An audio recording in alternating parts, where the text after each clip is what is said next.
Hello everyone, this is Brandon Bledsoe here again from the 3 Percenters Club and Puget Sound Preppers, and today we're going to be talking about bug out bags in relation to shelter and bedding and things of that nature. This video is going to go a little differently. I don't have all the stuff that I'd like to be able to show you, but that's alright because most of them I'm going to tell you not to do unless you have to. I could spend 2 weeks talking about all the different ways to use tree boughs and leaves and stuff to make bedding and shelter, but we're just going to go directly for the preparedness side of a bug out situation with it, and we'll go from there. First things first, Tennessee, my state, we had our 3 Percenters Club meet and greet this week, past week, and it went really well. And I want to thank everybody who attended and Freedom Deli for letting us have it there and whatnot, and I just wanted to mention it again and say thank you to everyone. Another thing, I picked this up, Survivalist magazine. Yeah, I finally read a magazine in my life, and it's actually pretty good. And this is only their 13th issue, and as you can see by the cover, if you weren't paranoid before you read it, you will be after.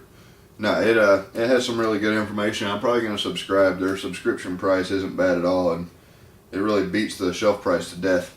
But just wanted to let you know I thought that was pretty cool. But let's dive right in here. Some things to talk about. I mean, when you read the books and stuff, they tell you various types of shelters and whatnot, and I'm going to go ahead and start off with the here's what not to do unless you have to.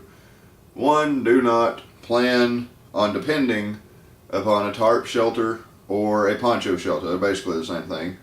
In the Army we call the poncho shelter a hooch, and I mean they're good and all, but they do have some downsides. 1, they require objects like more of these right here, tent stakes and whatnot, and some tent poles, like some random Army ones. I have some in the closet, but I'm not even going to show them to you because I don't carry them. But they require that, and a lot of times it's going to be helpful if you have some fixed points to anchor them to, like trees or something. Where I'm at, that's almost a guarantee, but it's not a certainty in life, so don't depend upon them. You want some versatility. Freestanding shelter, if you will. 2, they have open faces. There's always going to be at least one open face unless you're carrying so many ponchos and tarps that you could easily have just bought a tent. But they, I mean, they'll let the mosquitoes in and you'll be feasted upon.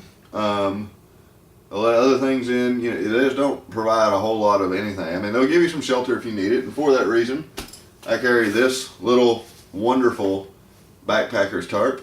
It is 5 by 7. It's not a whole lot of much, but it's more shelter than you got if you got nothing, if you can tie it to something. I carry this for several reasons. 1, it can be used as an emergency backup shelter. There's some other things I'll do videos on individually, some great SOL products, but I also use this to, if I have to cover any gear that has to be left outside of my tent, but we'll get into that. I didn't pull out any of my large rolls of it or anything. I'm getting ready to put a bunch on cord or spool tool, I think is what it's called. I ordered a couple of those. But I keep 550 cord or paracord, whatever you guys call it. In the Army we call it 550 cord. I keep this stuff everywhere. I actually wear this nifty survival bracelet as a part of my EDC kit because why would you go anywhere without a little bit of it? One day I'll show you my EDC kit in my pockets. It's like 50 feet of duct tape and stuff. But I keep this everywhere, and I keep a lot of it in my bag. It doesn't take up a lot of weight. You can cut the spools out of it. You can get a nifty spool tool. Anyways, when you're setting up a tarp or poncho shelter or something, this stuff is key. It's just really great to have.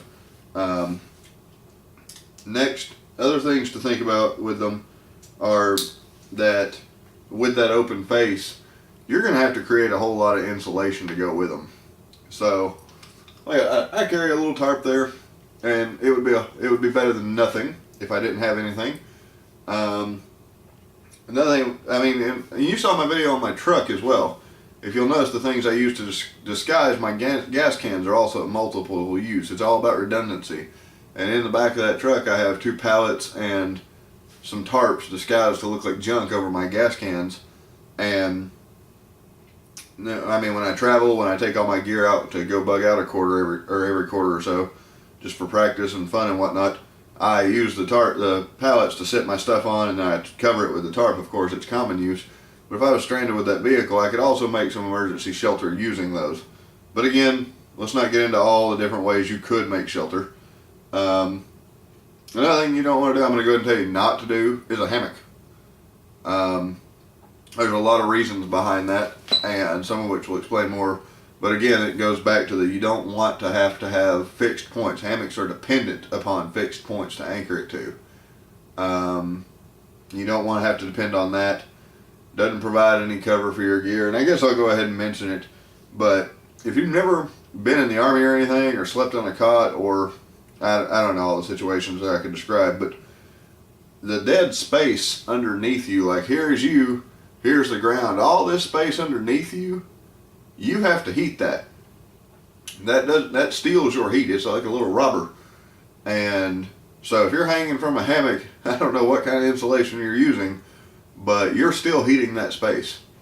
And we'll get into that with your tent selection and everything later, but like if you've been in the Army or Marines or any kind of military service and you had to sleep on a cot during cold weather and training, they told you to stick your gear underneath the cot, because that way you weren't heating dead air, because you're going to be heating it all night. That way your gear absorbs it and it stays warm and you stay warmer. But so let's get right into what I carry. This is another Walmart item, and I mean I buy good stuff, but I mean I also like to test stuff, see where money can be saved and whatnot.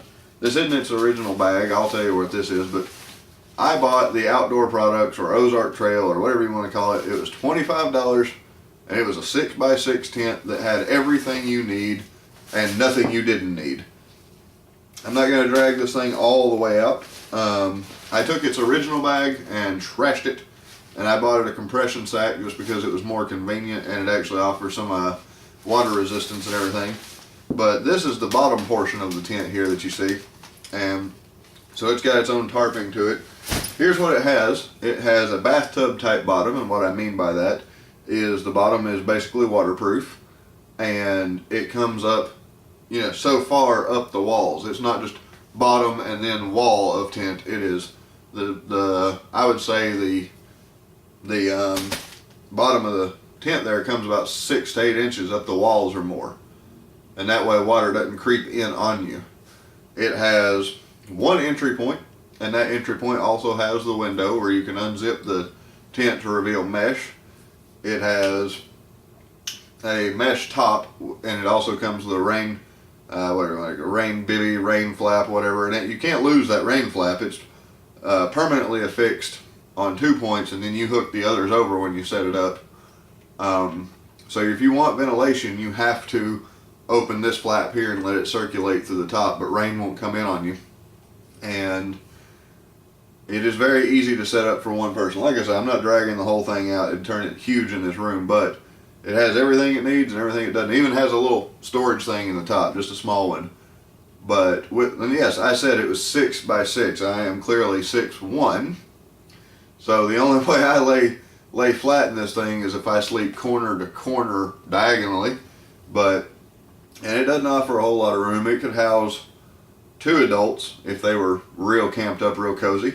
But you shouldn't be bugging out with anyone you're not willing to get that cozy with anyway, right? I think right now with an infant, it could easily hold 2 adults and my infant. But here's the real beauty of it. With it having as little ventilation as can be, you can ventilate it in the hot months, but with it being so small, if you pack your gear all around it, and with it having only those so many ventilation points, you're not heating dead air. We talked about that already, but you're not going to be heating a lot of dead air. I take my full bug out kit, everything I have, and I pack it around there to try and take up as much room as possible. I am just barely comfortable, but I mean I'm okay with it. I'm saying if I roll, I'm hitting something, but I don't want to be heating dead air. Let's go ahead and talk about your bedding now that we're into the tent. I can set that up by myself in under 5 minutes, by the way. That's another advantage to it. Think about that. When you're thinking about this stuff, think about its cost, its weight, and its footprint. And by footprint, I mean the room it takes up in your bag. This one has a very low footprint, and I store it in the bottom of my bag. I know people have told me, your bag's made by the military, that makes it crap. Well, it's not true. It still works. I was issued that one forever ago, and it goes great.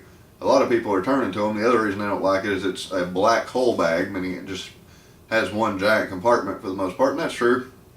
but it's MOLLE, so it holds a lot of, you can put a lot of pouches and whatnot on it, and I do, most of which contain the really important items and can be stripped off and taken with me. But it also has a bottom compartment for sleeping gear and stuff, so that if you don't want to have to go all the way through everything in it, you just lay it down and unzip it and take it out of the bottom. And that's what I do with this. Now, when we're talking about footprint, this thing doesn't take up a lot. It has very low cost. One person can use it. I think it's a great deal.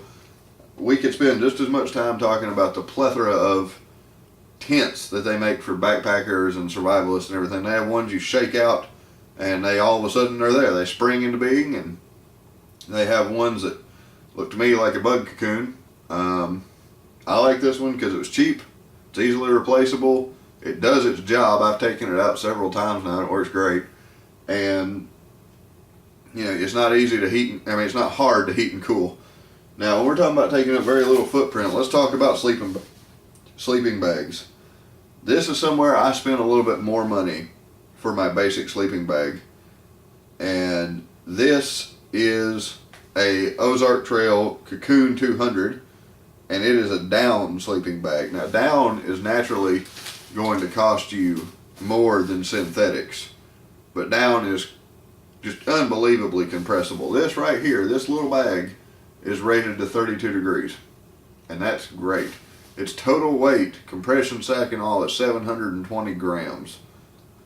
I have no idea what that becomes in translation, but it doesn't weigh a lot. And to give you a for instance, I also have some military sleeping systems, or just the bag. And here, we'll take a look at them real quick just to give you a different idea. This thing weighs 5 or 6 pounds. As you can see, it has a giant footprint, and this is an Army sleep system. I don't even think this is one of my complete ones. I seriously think this is just the sleeping bag and the compression bag. And this is rated to 30 degrees. Two less than that one. It's not a lot of difference as far as warmth, but it is a ton of difference in weight and footprint. I spent $80 on this tiny little sleeping bag, and it is one of my more extravagant items, and I love it. You can go with this Army sleep system if you want, because they should have 4 main components, and that is the compression sack you see here on the outside, a regular sleeping bag, a liner, and a bivy cover. And if that's your thing, hey, go nuts. I've got several complete ones, and I'd probably take them to harsher environments, but the regular bag is rated to 30 degrees. The bivy, or the liner, makes it 10 degrees that it's rated to, and the bivy cover is basically a waterproof shell. So you don't even need a tent with this thing, but again, it offers no cover to your gear whatsoever. Any heat that manages to escape the thing is going to dead air. It's definitely a minimalist concept as far as what it does, and they're good things. I've survived with them plenty of times, and I still keep them around. But as far as my bug out kit, this thing went the way of the dodo. This right here, like I said, $80, and I was very happy to spend it.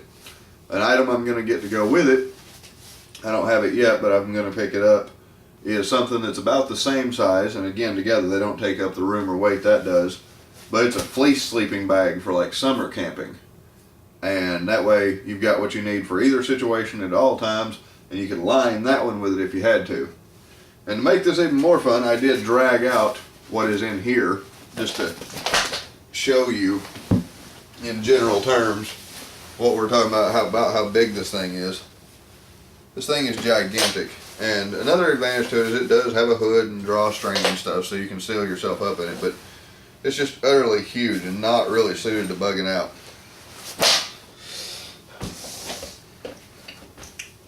So now that we've talked about sleeping kit, again, there's so many on the market, it's almost ridiculous, but I love that one. Takes up not very much room, it's compressible, it's light, and it's very warm, and you can line it. Now let's talk about additional warmth. Remember I showed you my little dry bags. This is the big version, and yes, I keep this separate from the actual bug out sack for a reason. And I'm not going to undo it all because it's a real pain if you don't need to. But in here I have this green thing is my sleeping mat, and then I have a fleece blanket, and then I have a second fleece blanket. You can't see it very well, but it's in there. And I think there may even be a little camp pillow tucked down inside there. My sleeping mat is it's kind of the best of both worlds. There's basically two kinds you can get. You can get a foam mat, kind of looks like a yoga mat all rolled up. They offer you some pretty decent padding, and it's a wonderful multi-use item, but I'm not going to go into that right now. They don't compress as well. Once they're rolled up, what you see is what you have. I don't want to say what you get, because what you have means it's taking up more room, so it's really best strapped to the outside of your bag. The inflatable ones are bordering on worthless if they're punctured, but I didn't buy a commercial one either. This is my Army one, and it's one of the better ones because it still provides some insulation if it's punctured. That's part of the point. You do need a sleeping mat. Again, you don't want to be heating the ground. It's not just for comfort. But this one, even if it's punctured, you can repair it because it's basically tent material, but it's got some insulation in it. So even if it won't inflate, see it's kind of padded there, even if it won't inflate, it's got some good insulation to it. And I carry these fleece blankets because they're incredibly light, and if it's too hot and I just need a little cover, I can use them, but if I want, I can get in them with in that fleece sleeping bag with them and add to my warmth rating without having to have 10 other components. And I keep these in this dry sack because you don't want your bedding wet, of course. I keep the rest of my stuff in my bug out bag there on the bottom, but part of the reason I keep them separate is because to me this stuff is all kind of extra. It is necessary, and if I needed to, I could put that sleeping mat on my bag and I could fit the blankets into my bug out bag.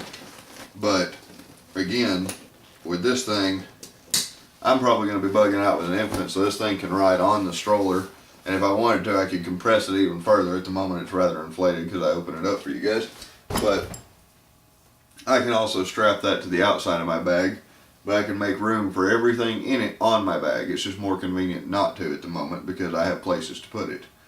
But that's all kind of stuff you're going to want. Like I said, I carry a tarp for backup. I have lots of little ways to make shelter, and I'm looking at different types of tarps. If you are going to carry a tarp, get a backpacker tarp like this one. Mine cost me $10. Don't go buy some gigantic monstrosity from the automotive section. While they are cost effective, that's about all they are. They can tear up really easy, and they are loud, but I carry one in my truck if I need it. Now, let me silence my phone here. Anyhow, I carry that backpacker one, and it's a good multi-use item. As far as shelter goes, it's pretty cut and dry. I'm going to go ahead and tell you, don't get a hammock. Don't depend on a tarp. You know, have some redundancy, but get a tent, a sleeping bag, and a sleeping mat. If I wanted to, I could take that sleeping mat out and roll it up and put it on top of my bag, and all of it right here has a very low footprint now. Take into consideration your area. I carry stuff for all the seasons here in Tennessee at all times. You know, from the very coldest to the very hottest. I mean, when it's hot, it's easier. You just don't sleep with much. But, you know, if you're out somewhere that's going to be moderately warm, don't go getting a ridiculous sleep system. But if you could be somewhere where it could be cold or hot, you know, take all that into account at once. I keep a pretty well-rounded kit here. But with that said, I'll leave you to do some research. Again, don't take my word for it. Just I'm giving you a pretty decent head start. You'll see more when I actually get out there, but go do some research, read some books, read some reviews, try it. That's my best advice. Get it, try it. If you don't like it, take it back. I could take that one back if I didn't like it, but I love it. But, and again, if you go out and do this, and you catch exposure or something because you didn't do it right or you didn't prepare, you can't say Brandon or Puget Sound Preppers or the 3 Percenters Club told you to go out and get exposure. You can't do it. Because we do this. This is what we do. We have fun at it, but we're prepared. We're safe about it. You be safe too, alright? Thank y'all for y'all's time, and I hope y'all enjoyed this video. Feel free to email us any questions you may have, and if I come up with some more stuff to add, I'll add an addendum video. This is just a pretty good start of what not to do and what to do at the minimum. You enjoy now. Y'all have a good one. God bless.